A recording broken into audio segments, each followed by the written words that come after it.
Hello, my beautiful ladies and gentlemen. I do know that we are coming live on the Diamond Beauties Forever group, and we are going out on E360 channel. And I'm sure there is gentlemen that's also watching. So, good afternoon from my side. Good morning from Robyn's side. Please enjoy our session today, our beautiful show today. We always don't know who is seeing us or who is just waiting for that one particular wording or golden nugget to change something in your life. So please relax, enjoy our session. Beautiful Robyn is going to come and tell her story. So I will not do a lot of talking when we really start with the show. She's going to do the talking, but we just want you to enjoy. So my beautiful Robyn, are you excited for today?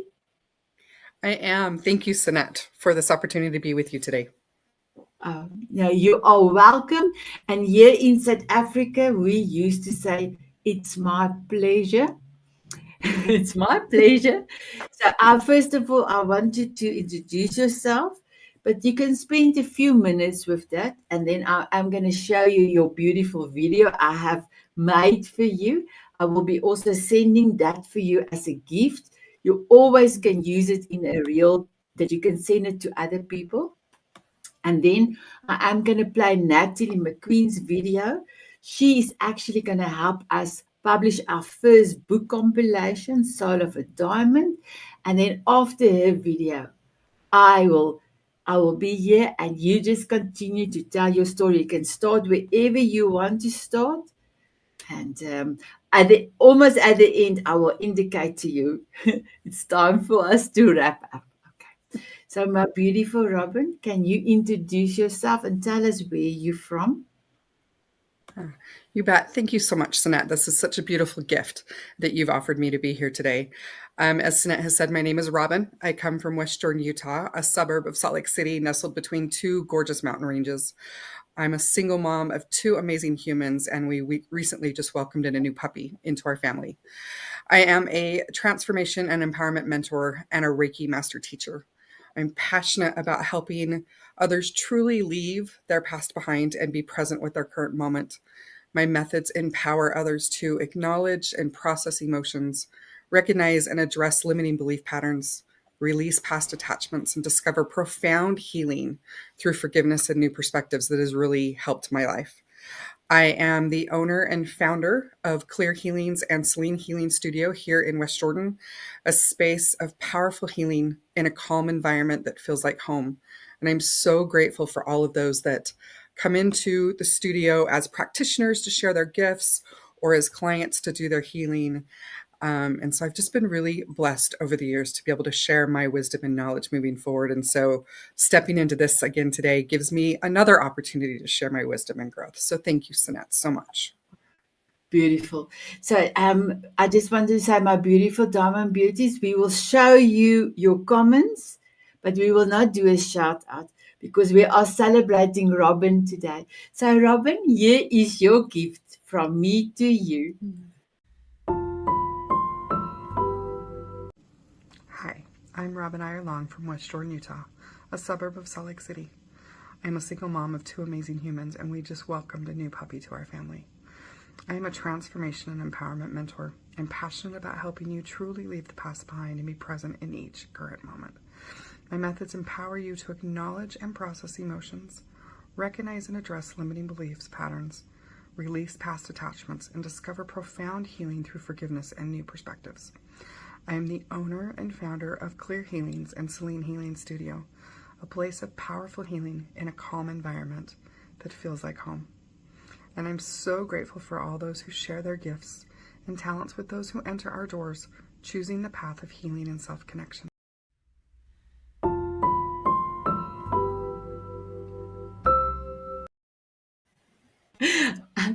How do you love your gift, my beautiful one? So beautiful. And you even put our new puppy on it. So thank you for doing that. I saw when you saw the puppy, because I can see you in the back, you went like, okay. So that last page will go into, it's already in the magazine, and I've done an amazing article for you.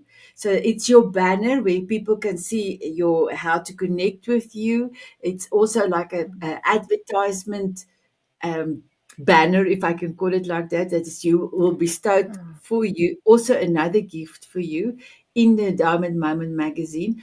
And we actually had almost 4,000 people watching, going into the magazine for the month of February. So I know that there is people that's going to see your story, and then there's a connection, because in the magazine they can click and then they will come onto this link that will be going onto YouTube, and then they can watch your video. So it's an and that's my gift to you. Thank you. Beautiful. So I want to play Natalie's video and then we will start. Here we go. Okay.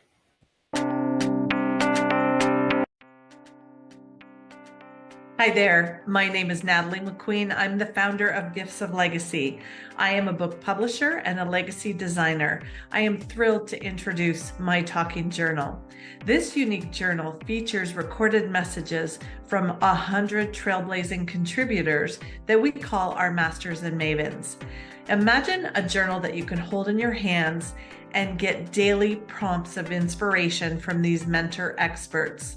I invite you to be one of our masters and mavens in our first edition on gratitude for $49. This is a low-cost, high-impact alternative to traditional publishing. I cannot wait to hear your inspirational message.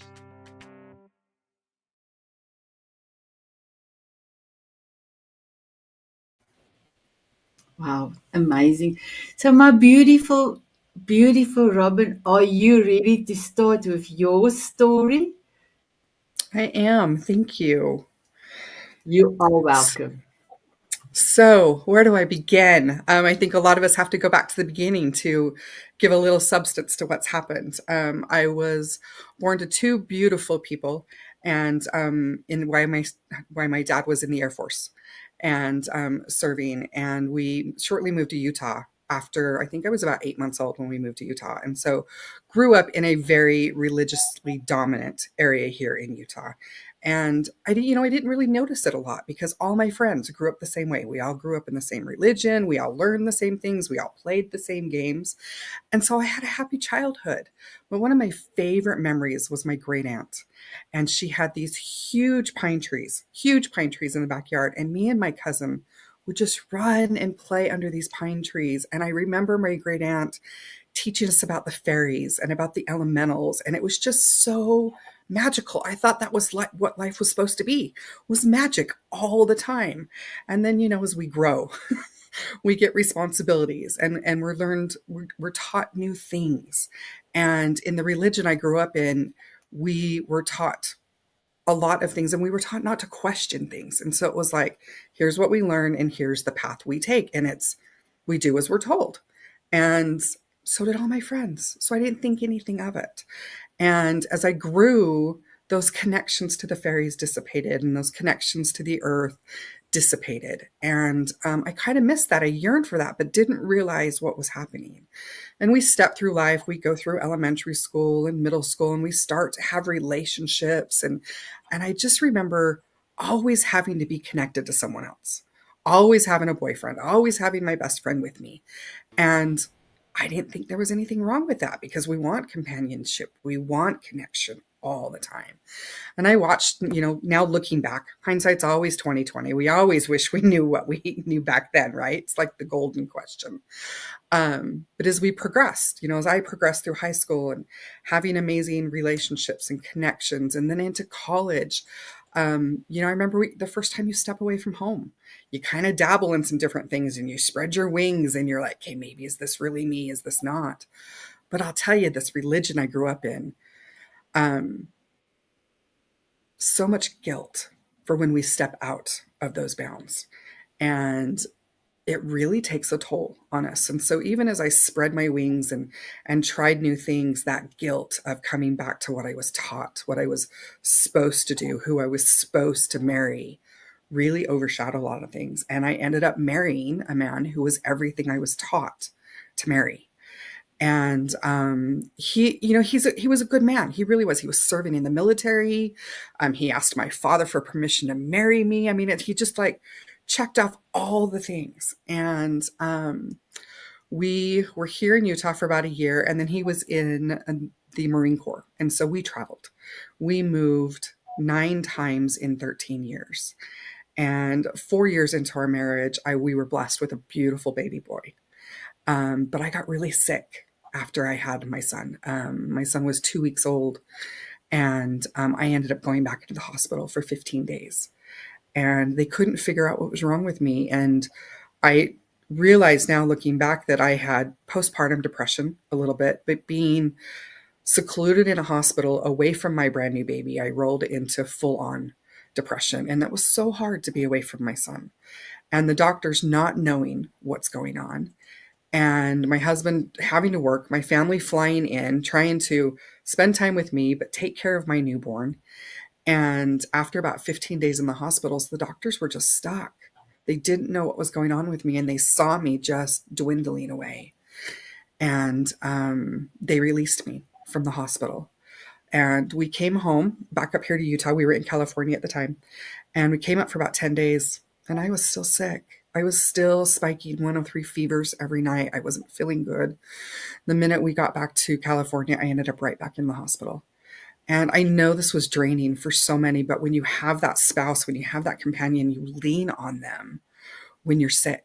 And 1 week back into the hospital, they decided to do exploratory surgery with me because they just couldn't figure out what was going on. And I reached out to him for a blessing and a prayer. And he said, no, I don't have the capacity. And it just broke me. And I had this beautiful, cute little nurse that just said, I'll pray with you, and held my hand as they wheeled me into surgery, not knowing what they were going to find. And when I woke up in ICU in intensive care, I had no idea what they did, but I knew I was better. And I got up and I ran laps around ICU. And I just remember them looking at me like, what is wrong with you? Why are you doing this? And I just knew I was better. And when the doctor came in and told me what had happened, my left ovary had died during childbirth and had become infected and was infecting my entire body. But with the scans and stuff that they look at, you can't see the ovaries in the CAT scans. And so when they opened me up, they realized that's what it was. They popped it out, sewed me back up, and I was fine. I was good. I was golden. A couple days later, I was out of the hospital, but I had such an amazing support group in that hospital. But going through that recovery, because it was a lot of trauma to my body, I remember being in pain in recovery. And there's so many things. The 33 days I was in that hospital, some things are still so vivid 24 years later, and some things I don't remember. But I do remember this one time being in this room, and this ensign came in because it was a military hospital. Big dude, big, strong man, but he was probably like 21. I mean, just a couple years younger than I was. And he said, do you mind if I try something with you? Okay. So he turned the lights down, turned on some really low music, just some good frequency, and just stood over me with his hands hovering over my body. And I felt these air bubbles and this pain leave my body. And I was like, that was really cool. Whatever that was really cool. And I just remember that being so poignant in my life, but I didn't know why.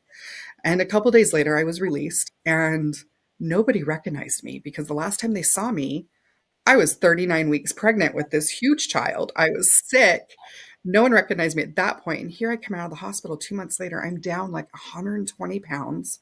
Look like someone, they all thought my husband brought home a new wife because they didn't know who I was with this new baby. And, talking to my family and stuff, there was a lot of, in fact, when I came home, my mom was like, this is the daughter I almost lost. And I was like, what are you talking about? And they're like, we almost lost you twice. But there was a knowing in me that I wasn't going anywhere. And so death was not even a sidebar, even though I had to jump through all those hoops. I knew I wasn't going anywhere, but from the outside in, people saw the sickness and the possibility of death and leaving a new one behind. And as we rebuilt that relationship and me rebuilding my health, we just kind of jumped back into life. And a couple of years later, we moved to Missouri. And then a couple of years later, we moved back to California, and we just kind of moved. But Gary and I really never had that solid relationship that we were taught. We were faithful members of our church. We, were having a child. We were trying to have another child, but there just wasn't that connection. And after our, probably 6th, 7th, 8th move, we were trying to get pregnant again, and it just wasn't happening. And we went into the doctors and we decided to do infertility. And that infertility almost made me lose my other ovary. And so we decided to stop and just wait, because he was preparing to leave the military. And so we thought, well, we'll just wait and see where his job takes him next, and then we'll start our family at that point. And I was really at peace with our son being our only child. I had made peace with that. And if we decided to build our family, there was always fur babies or adopting. There was a lot of other options.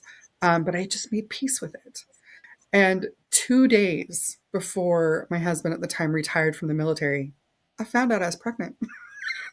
And all of a sudden I woke up and I'm like, something's not right. And I ran into the doctor. And of course, I was an infertility doctor. I hadn't seen him for 4 months. And he goes, we haven't seen you. Why are you here? And I said, because I think we're pregnant. And we took a test, and the nurse didn't even get outside the door before the test positive. And he goes, is this an unauthorized pregnancy? And I'm like, well, yeah, because you didn't help me with this. I did this one on my own. So we went and did some tests and stuff. And he's like, I don't want you to tell anybody till we know it's viable, because he was worried about it being stuck in the tube and being an ectopic pregnancy. And so we had to go through all of the retirement and being with family, and me having the secret of like, am I not? And it was a week later when I finally got to tell my family that we were pregnant. And my daughter was a blessing. She giggles that she was a mistake, but she wasn't a mistake. She was a blessing. 6.5 years later that we were able to have her. And again, we're moving, we're stepping out of the military, we're going somewhere new. And it was just beautiful to have a new child in our lives. And that next move was, okay, we're going to start our life over. We're going to have a better relationship. We're going to be better parents. Every time we moved, it was like, okay, we're starting over. And our last move up to Minnesota, he had gotten out of the Marine Corps and started working with a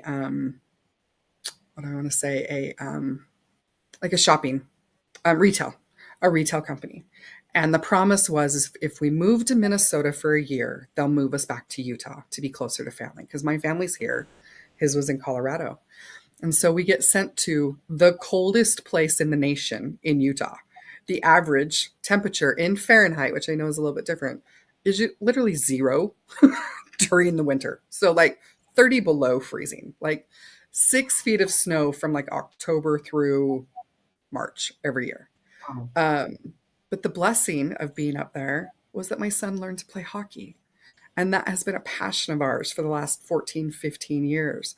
But during that time, Gary and I decided that we realized that we were living that cycle of abuse. And it was just going over and over and over.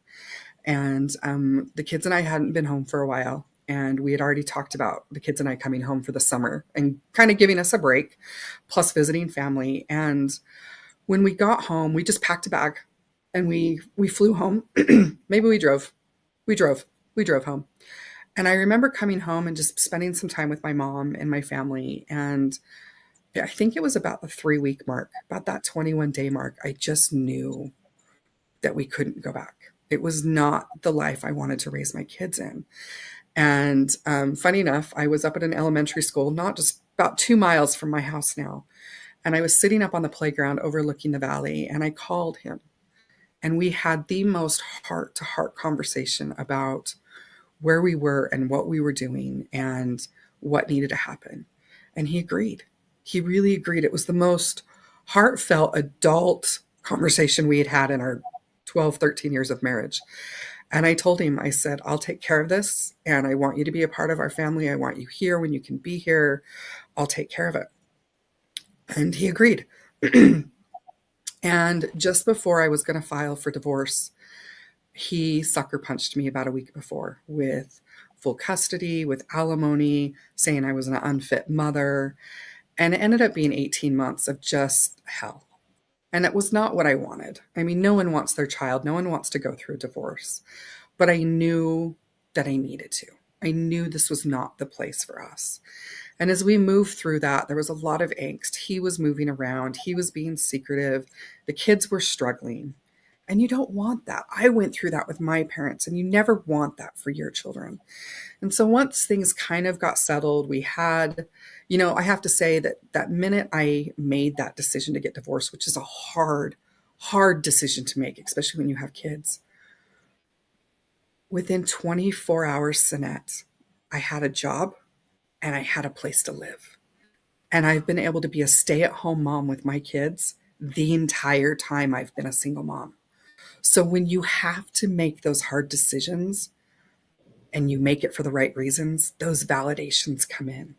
The opportunities for where to stay or jobs or connections.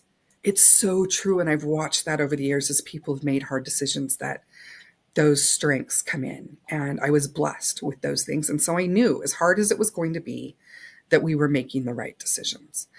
And we did. The kids and I started to build our lives, and they would see their dad when they could. And, as they got older and they became teenagers and jobs and hockey and girlfriends and different things, it just becomes hard when your other parent lives out of state to have those visitations. And a lot of that has to be on the parent as well to continue those communications.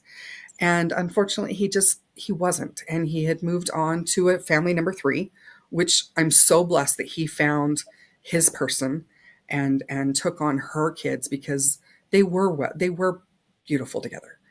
And, walking through that, I realized that the things I went through, I never wanted my kids to go through. I mean, yes, they kind of suffered through it with me, but as they grow and start to have their own relationships and become adults, I didn't want them to go through the same thing I went through, that my parents went through, that my grandparents went through. I mean, legacies of divorce. And I really started to sit back and go, what can I change? What can I do? How can I make this shift? And I just kind of put myself in a state of awareness, probably in about 2015 was probably about when I did it, 15, 16. And I watched a friend of mine go through a huge transformation from being almost dying, sick and dying, to all of a sudden being this light that people are just drawn to this man. And I called him one day and I said, let's have a chat. I need to know what's up with you. And we did. And I really think it was close to Father's Day in 2016. And he shared with me that he had found energy healing and spirituality and Reiki, which is an energy healing modality. And I said, I need to know. I need to know. And he introduced me to a Reiki master. And within 90 days, I think I did my level 1, my level 2, and my master's. I needed to know all this information. And for those of you that know who have gone through this, it's a huge awakening. It's a huge attunement. It's a huge adjustment to new energies and stuff. And I remember sitting here at home. I have an office in the front of the house, and I'm just working away. And one minute I'm happy, and the next minute I'm sad, and the next minute I feel like I'm having a physical heart attack. And I'm like, what is going on? And so I reached out to a friend of mine, and we went to lunch to actually celebrate 1 year of her business. And as we were talking and getting to, catching up and stuff, because we hadn't seen each other for a while, she reaches over and grabs my hand and goes, it's so great to connect with another empath. And I went, a what? She goes, you don't know? And I said, what do you mean an empath? And she goes, do you feel things when you connect with other people? And I'm like, well, yeah, doesn't everybody? And she's like, no.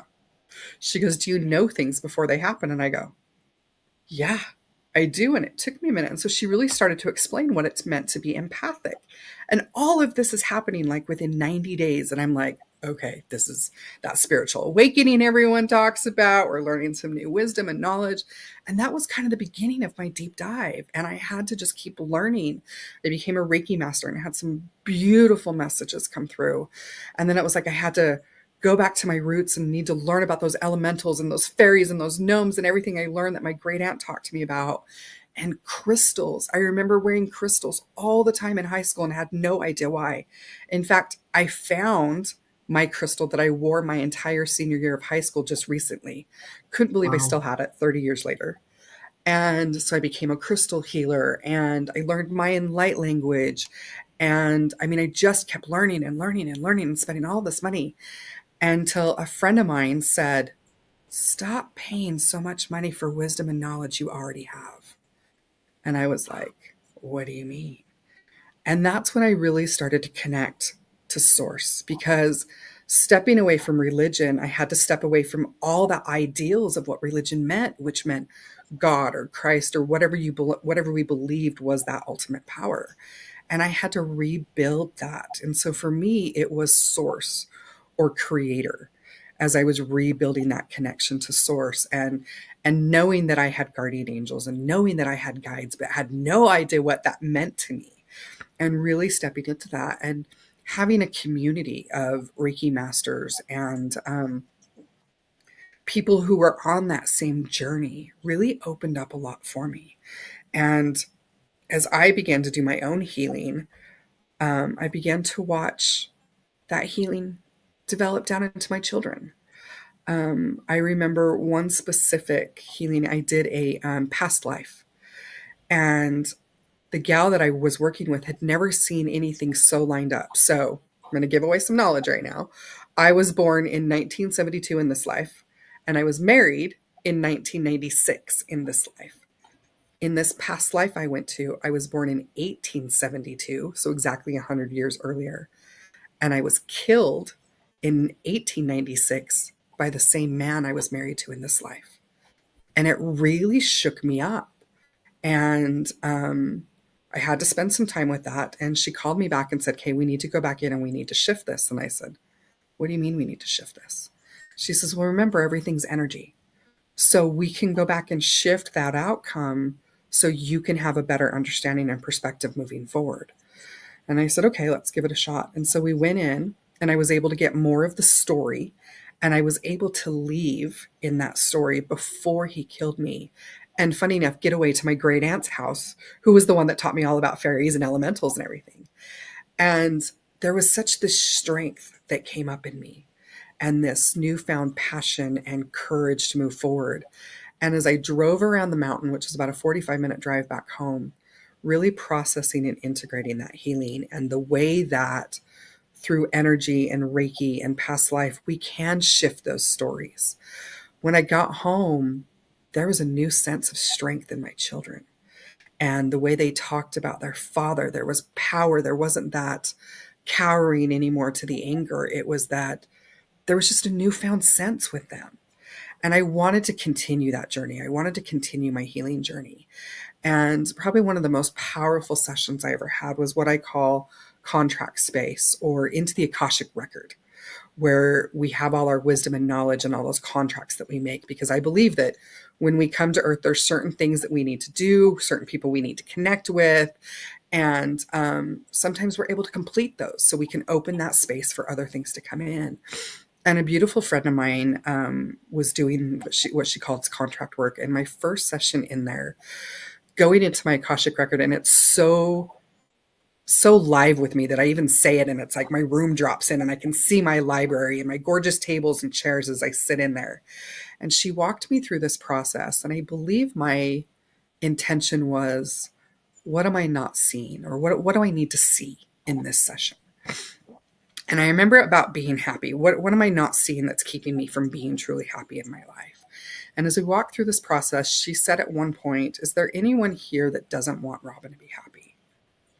And I watched my ex-husband stand up in the crowd of people in this session. And he came forward and came forward and bared his soul. And he said, and he just unleashed on me for a little bit, which he needed to.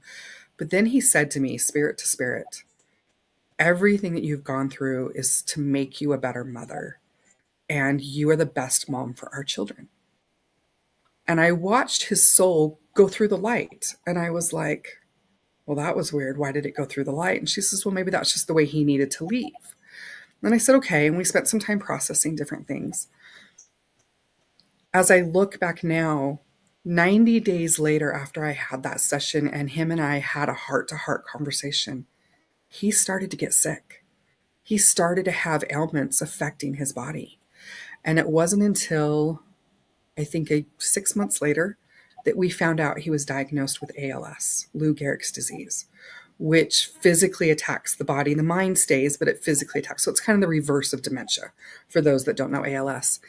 And he had called, and we'd had a really good Zoom with him and the kids, and to talk about what was happening, what this was going to look like, what we needed to do. And I had said at that time, I'd really like to bring the kids out to see you in a couple months. And his wife was really good. She's like, let's just stay in connection. We've got a lot of doctor's appointments and traveling and blah, blah, blah, of course.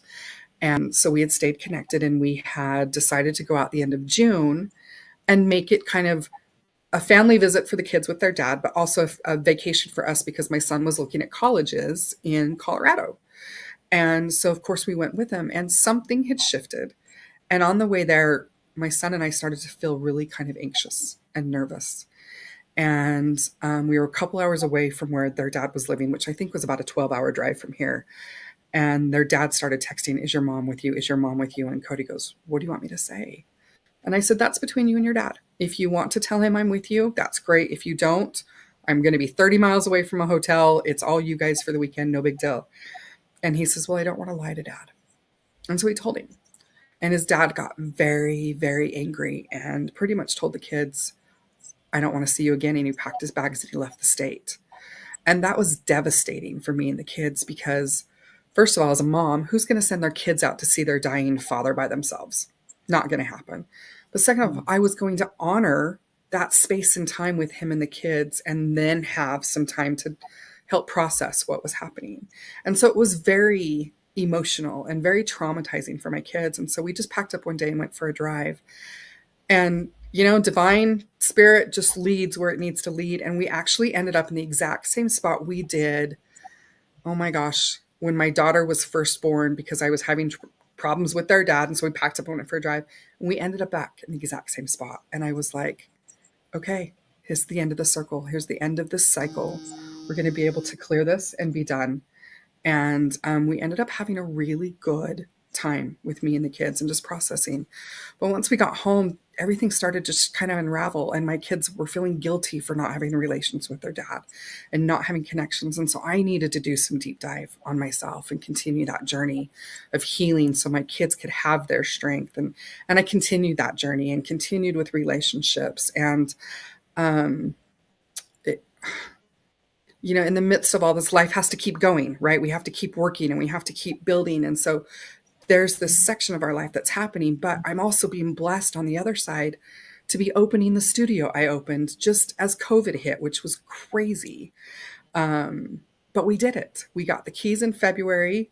We shut down in March and we opened in May, and the studio has been running. And so even when there is trauma happening, blessings can still happen. And so it's being open to that. It's being open to that flow to continue allowing divine source, God, whatever you believe in, to continue to bless you, because life isn't always going to be easy. There's always going to be something that can pull us back or wants to hold us back, but it's that pull and that drive. And I still had that drive and passion to heal and share my wisdom with others and help them heal through their journey. And so, we've had a couple conversations with the other practitioners, or even when my son played hockey, and I was like, okay, when you go to do your job, you kick your crap to the curb and you leave it there so you can fully show up. And then you pick it up when you leave and keep moving. And that's what we did. We kept striving. We were, my son was finishing high school and he was looking at going to travel and play competitive hockey. And my daughter was moving into junior high and into hormones and teenage stuff. And I'm still a single mom, and there's all these things going on. And we're surviving and we're thriving and we're living. And all of a sudden one day I started to feel sick, and I started to feel like my body was falling apart. And I'm like, what is going on? And I went into meditation and I realized that their dad was not doing well. And so I tried to reach out to find out what was going on, and I wasn't getting any response from the family. And I had some really weird dreams one Friday night and woke up Saturday morning to a call from his little sister, the baby sister. And she had let me know that he was on hospice and it wasn't going to be very long. And, so I took my time to go process my own emotions because he is the father of my children. There is still going to be that connection. And I shared with the kids what was going on and, just held space for them because I had done my work. I had really felt like Gary and I were soul to soul in a good place. There had been conversations that continued. The forgiveness had been given because I deserve to be at peace. Forgiveness, I think a lot of people struggle that forgiveness is for the other person. It's not. The forgiveness is for us. And sometimes we get to forgive out of grace because they might not deserve it, but we do. And so I had really worked since finding out he was sick on moving through that and finding that pure forgiveness in my heart so that there wasn't going to be any angst between us when he passed, so I could just hold that space for my children. And so it was an emotional weekend because we didn't know what was happening. And my best friend was in town with her kids. And so we were playing games and having a good time and processing things. And interesting enough, when my best friend left Monday morning, our puppy that we had, who was 13, started to decline really, really fast. And so we started to really focus on Allie. And the next day I was like, okay, we need to say our goodbyes. And so we just really became focused on, on our dog, on our love. And the kids had said goodbye Tuesday night, and Wednesday, me and my brother took her in. And I got home and my son came upstairs and he said, "Where's Allie?" And I said, "Well, honey, we took her in. She's gone." And he goes, "Christine called this morning. Dad died," and walked down the stairs. And I went, "What?" He's like, "Mom, I was up till 5 doing homework. I figured I'd tell you when I tell you." And I said, "Are you okay?" And he goes, "Yeah, I'm okay." And here my daughter comes walking in the door 5 minutes later, and I have to tell her that the dog is gone and her dad has passed. And that was a lot to hold, and those emotions. And my daughter's a runner, and we had already prepared for this. And thank goodness she runs to her best friend and she decompresses. And we were able to come together later that day and really just be together. Because for me, I had been a single mom for 14 years, but now I'm really a single mom because their father is not here on earth anymore. And to be in a space where I feel I had done my healing, like I said, that we were at peace, I got to just hold space for my children and just be able to listen to them and let them move through their emotions. And so I believe that was a Tuesday or it was a Wednesday when that happened. And the following Sunday or Monday, Cody finally heard about the funeral arrangements, which were going to be the following week. But the funeral was 14 hours away and the burial was 6 hours away. And I looked at my children and I said, "I support you. Whatever you decide, you let me know." And I had asked, I think, Cody that Monday, "What are you going to do?" And all he said to me was, "Mom, it's hockey tryouts." And this was a huge tryout for my son because when he had left to play juniors, he had blown his ACL and had to have a full knee reconstruction. And so he hadn't played hockey for 2 years. So this was going to be the first time he was stepping back on, and he was stepping on with the college team. And I said, "Oh," and just kind of left it at that. It's tryouts. We're going to be at tryouts. And next thing I knew, probably Wednesday, we were having a conversation and he goes, "Well, no, I'm going." I says, "You're going to the funeral?" And he goes, "Yeah, I'm going." I said, "Okay. Help me understand. Let's just walk through this. Help me understand." I says, "You're going to go get your trash kicked at tryouts. And then you're going to drive 6 hours to a place that you haven't been in over 5 years, to be around people that you haven't seen in over 3 years, to go to a very religious funeral. And they're just going to talk about how amazing your dad is, spend the night, go through the same thing again, and then come home. Are you good with that?" And he's like, "Yeah." And we talked a little bit more, and my daughter kind of came in and out. And she's like, "I'm not going." And I says, "That's fine. I support you." And I finally looked at my son and I said, "No expectations, no obligations. What would you do?" And he says, "Mom, I'm going to go sit with that." And he came up the next morning and he said, "Thank you for allowing me to make that decision." He says, "Mom, I'm going to tryouts." And I said, "Okay." And I said, when I gathered my daughter in and I says, okay, this is what's happening. Cody's going to go to tryouts. And she's like, well, I'm running your healing fair on Saturday. We're going to be good. And I said, we can do our own thing for your dad. I says, when we take our vacation in June, we can drive down to the burial. We can go to his favorite restaurants. We can eat his favorite desserts. We can have our own remembrance for him. And they said, great, let's do that.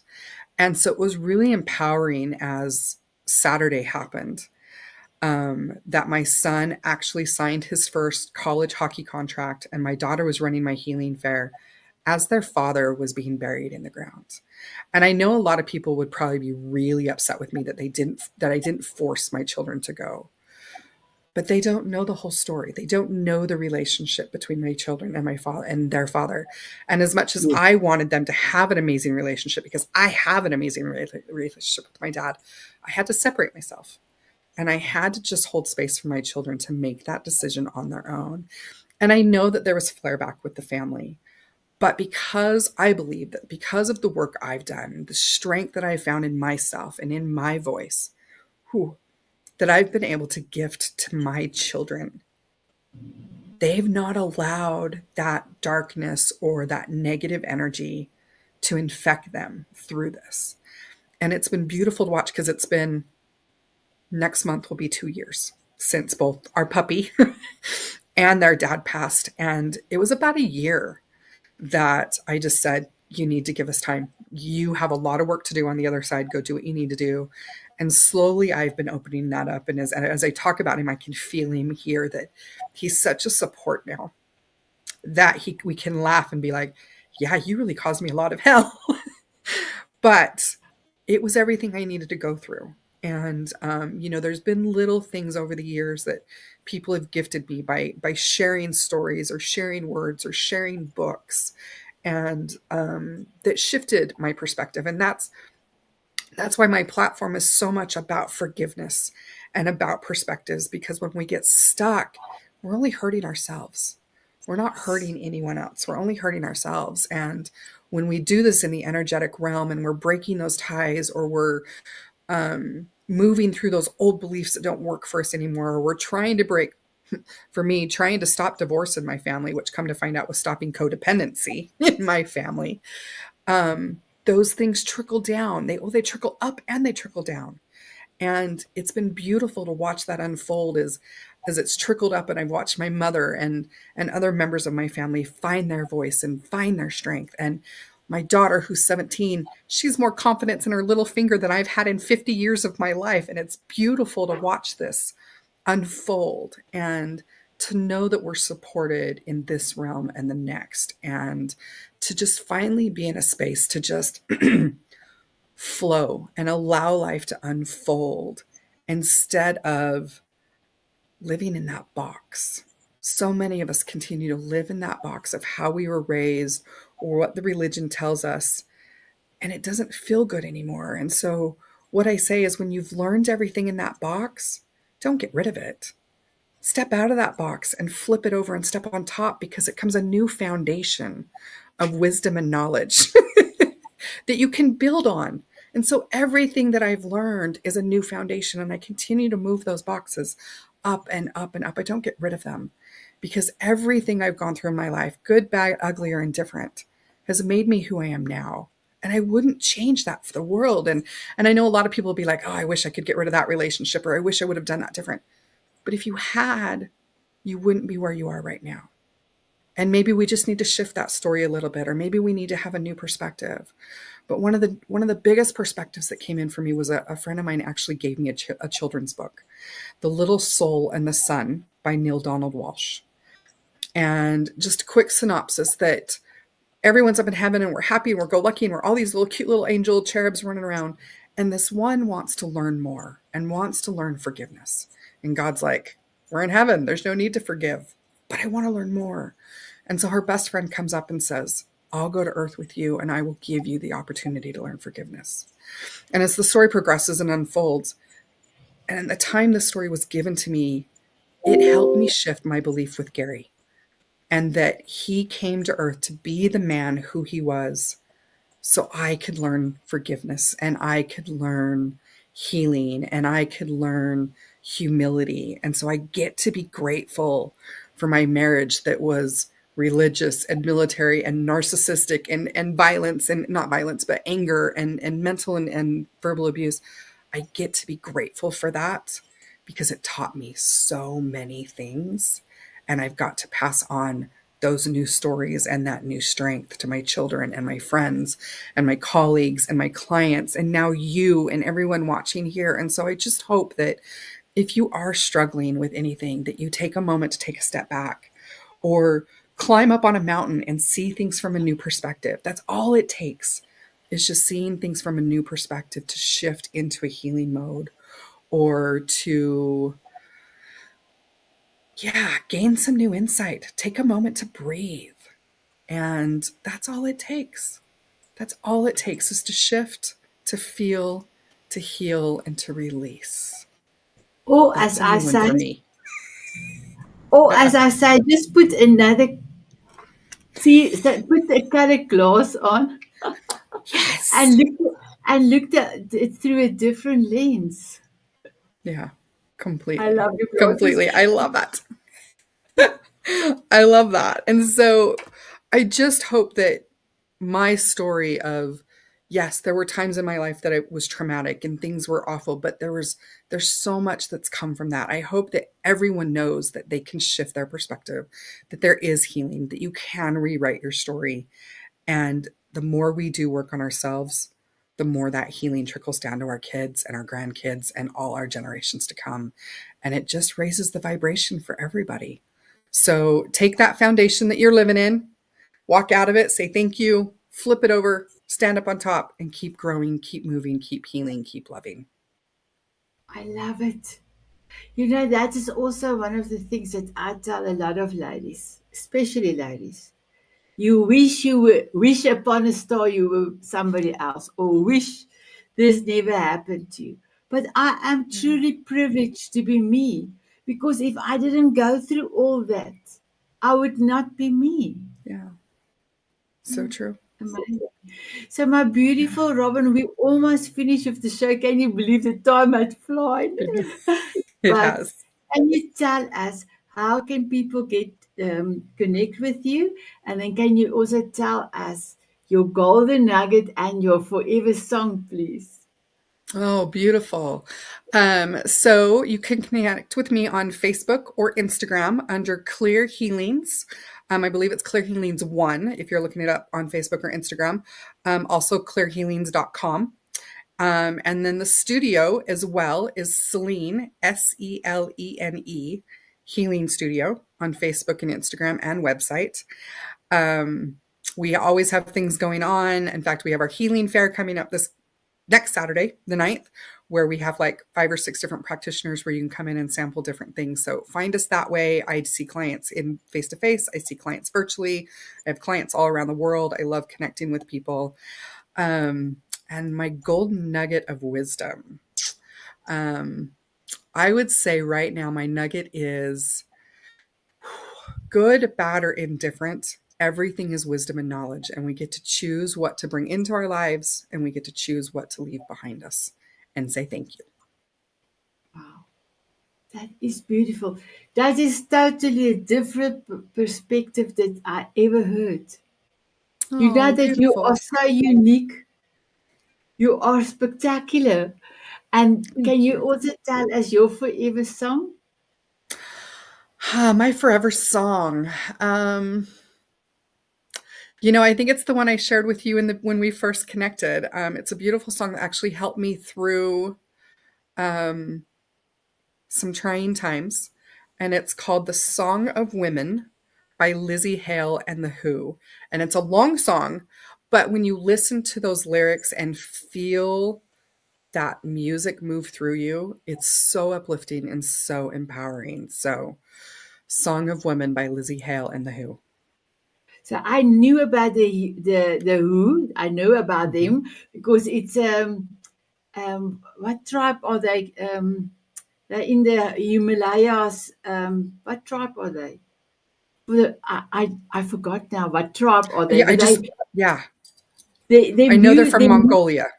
Oh, Mongolia, that's right, you're right. They're from Mongolia. They're the most beautiful instruments, specially made. It's tribal made.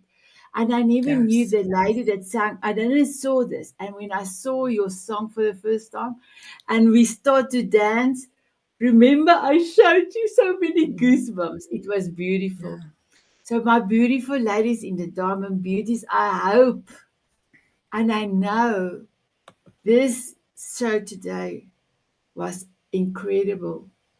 And there is people, I want to say people because it's not just women but men as well that needed to hear what Robyn had to tell us. So first of all, I want to say thank you, my beautiful Robyn, for coming to share your heart, your wisdom to us. It's incredible, incredible. And then my beautiful ladies, next week we have Suzi.